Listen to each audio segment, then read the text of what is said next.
Sowieso. Und das muss ich jetzt sagen, das ist eigentlich gerade mein Liebling.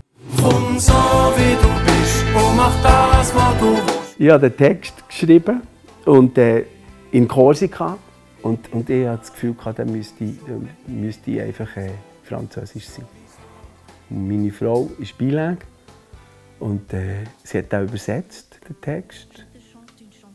Und hat dann nachher gesprochen. Une qui réchauffe nos cœurs, et peut-être même ceux de nos ancêtres. Und plötzlich habe ich irgendwie gemerkt, der Rhythmus, das Ding, das würde total passen zu der Songskizze, die ich habe. Und dann habe ich einfach die Stimme draufgelegt und dann habe ich mich einfach, glaube ich, noch einmal ganz wuchtig verliebt.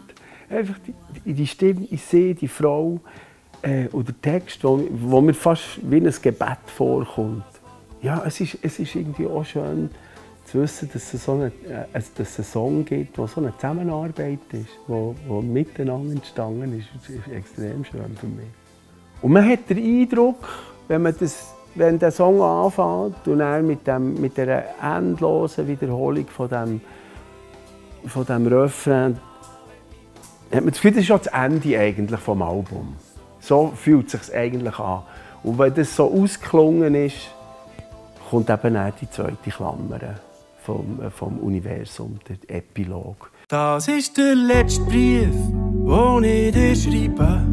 Und nachher, das ist der letzte Brief, den ich dir schreibe. Obschon wir uns längst alles haben gesagt haben. Unsere Welt ist inzwischen flach wie eine Scheibe, wo kein Stein mehr auf dem anderen steht. So.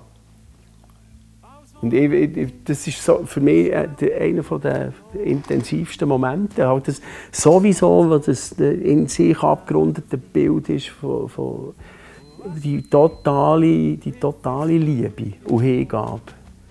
Und nachher einfach die Klammerbemerkung noch. Also ich finde den Schluss des Albums wahnsinnig gelungen. Also da habe ich richtig Freude, dass es irgendwie so verpackt. Muss ich nicht allen Leuten gefallen, aber das ist jetzt für mich Top-Level.